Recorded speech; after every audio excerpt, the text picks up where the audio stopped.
Guys, hello everyone, welcome to Care Car Kitchen. ಇವತ್ತಿನ special ಬಂದು pork chilli fry.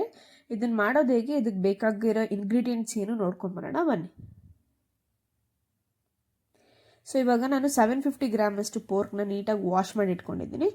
ಇದಕ್ಕೆ ಒಂದು 6 ಬೆಳ್ಳುಳ್ಳಿ, ಒಂದು ಅರ್ಧ ಇಂಚು ಶುಂಠಿನ ಜಜ್ಜಿಟ್ಕೊಂಡಿದ್ದೀನಿ, ಅದನ್ನು ಹಾಕ್ತಾ ಇದ್ದೀನಿ. ಒಂದು 3 ಗ್ರೀನ್ ಚಿಲ್ಲಿ ಕಟ್ ಮಾಡಿ ಇಟ್ಕೊಂಡಿದ್ದೀನಿ ಸಣ್ಣದಾಗಿ.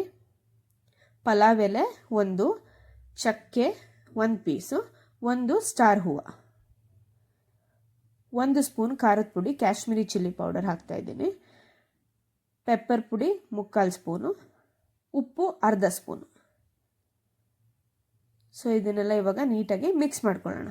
ಇದನ್ನು ಬೇಕಾದರೆ ಒಂದು 1/2 an hour ಮ್ಯಾರಿನೇಟ್ ಮಾಡಿ ಇಟ್ಕೊಂಡ್ರೆ ಇನ್ನೂ ಚೆನ್ನಾಗಿ ಉಪ್ಪು ಖಾರ ಎಲ್ಲ ಹಿಡಿಯುತ್ತೆ. ಇದಕ್ಕೊಂದು 1/4 ಕಪ್ಪಷ್ಟು ನೀರು ಹಾಕ್ತಾ ಇದ್ದೀನಿ. ಜಾಸ್ತಿ ನೀರು ಹಾಕೋದು ಬೇಡ, ಯಾಕೆಂದರೆ ಇದಕ್ಕೆ ಆಲ್ರೆಡಿ ಫ್ಯಾಟ್ ಕಂಟೆಂಟ್ ಜಾಸ್ತಿ ಇರೋದ್ರಿಂದ ಜಾಸ್ತಿ ನೀರು ಹಾಕೋದೇನು ಬೇಡ. ಇವಾಗ ಇದನ್ನೊಂದು 5 ರಿಂದ 6 ವಿಸಿಲು, ಮೀಟ್ ಮೇಲೆ ಡಿಪೆಂಡ್ ಆಗುತ್ತೆ, ವಿಷಲ್ ಹಾಕ್ಸ್ಕೊಂಡು ಎತ್ತಿಟ್ಕೊಳ್ಳೋಣ.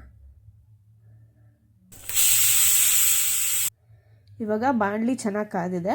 ಇದಕ್ಕೆ ನಾನು 1.5 ಸ್ಪೂನಷ್ಟು ಎಣ್ಣೆ ಹಾಕ್ತೀನಿ. ಸೊ ನಮ್ಮನೇಲಿ ಯೂಸ್ ಮಾಡೋದು ಕೋಕೋನಟ್ ಆಯಿಲ್. ಸೊ ನಿಮ್ಗೆ ಯಾವ ಎಣ್ಣೆ ಬೇಕಾದರೂ ಯೂಸ್ ಮಾಡ್ಕೋಬೋದು. ಸೊ ಇವಾಗ ಎಣ್ಣೆ ಚೆನ್ನಾಗಿ ಕಾದಿದೆ. ಇದಕ್ಕೆ ಒಂದು ಅರ್ಧ ಸ್ಪೂನು ಸಾಸಿವೆ ಚೆನ್ನಾಗಿ ಸಿಡಿಬೇಕು. ಸೇಮ್ ಕ್ವಾಂಟಿಟಿಯಷ್ಟು ಶುಂಠಿ ಮತ್ತು ಬೆಳ್ಳುಳ್ಳಿ ಜಜ್ಜಿರೋದು. ಇವಾಗ ಇದನ್ನು ಚೆನ್ನಾಗಿ ಫ್ರೈ ಮಾಡ್ಕೊಳ್ಳೋಣ. ಇವಾಗ ಇದಕ್ಕೆ ಒಂದು ದಪ್ಪದಾಗಿ ಹೆಚ್ಚಿರೋ ಈರುಳ್ಳಿ, ಒಂದು 3 ಒಣಮೆಣಸಿನ್ಕಾಯಿ, ಕರ್ಬೇವಿನ ಸೊಪ್ಪು ಒಂದು 6 ರಿಂದ 7 ಎಲೆ,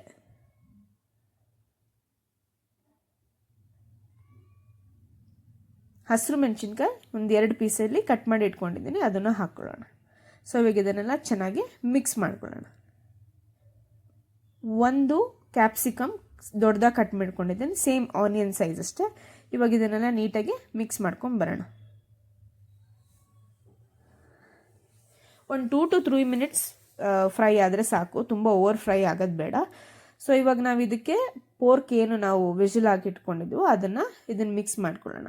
ಇದರಲ್ಲಿ ಪೋರ್ಕಲ್ಲಿ ಏನು ನೀರಿದೆ ಅದನ್ನು ಯೂಶಲಿ ನಾನು ಮೀಟ್ ಮಾಡ್ಬೇಕಾದ್ರೆ ಏನೇ ಬೇಯಿಸ್ಕೊಂಡ್ರು ಆ ಇದನ್ನ ಮಿಕ್ಸ್ ಮಾಡ್ಕೊತೀನಿ, ಯಾಕಂದರೆ ಅದರಲ್ಲಿ ಫ್ಲೇವರ್ ಚೆನ್ನಾಗಿರುತ್ತೆ, ಅದ್ರದ್ದು ಮಸಾಲೆ ಎಲ್ಲ ಚೆನ್ನಾಗಿ ಇನ್ಕ್ಲೂಡ್ ಆಗಿರುತ್ತೆ. ಸೊ ನಾನು ಎಲ್ಲದನ್ನು ಸೇರಿಸಿ ಹಾಕ್ಕೊಂಡು ಚೆನ್ನಾಗಿ ಫ್ರೈ ಮಾಡ್ಕೊತೀನಿ. ಇವಾಗ ಇದು ಕಂಪ್ಲೀಟ್ ಡ್ರೈ ಫ್ರೈ ಆಗೋವರೆಗೂ ಫ್ರೈ ಮಾಡ್ತಾ ಇರೋಣ, ಮೀಡಿಯಂ ಫ್ಲೇಮಲ್ಲಿ ಇಟ್ಕೊಂಡು.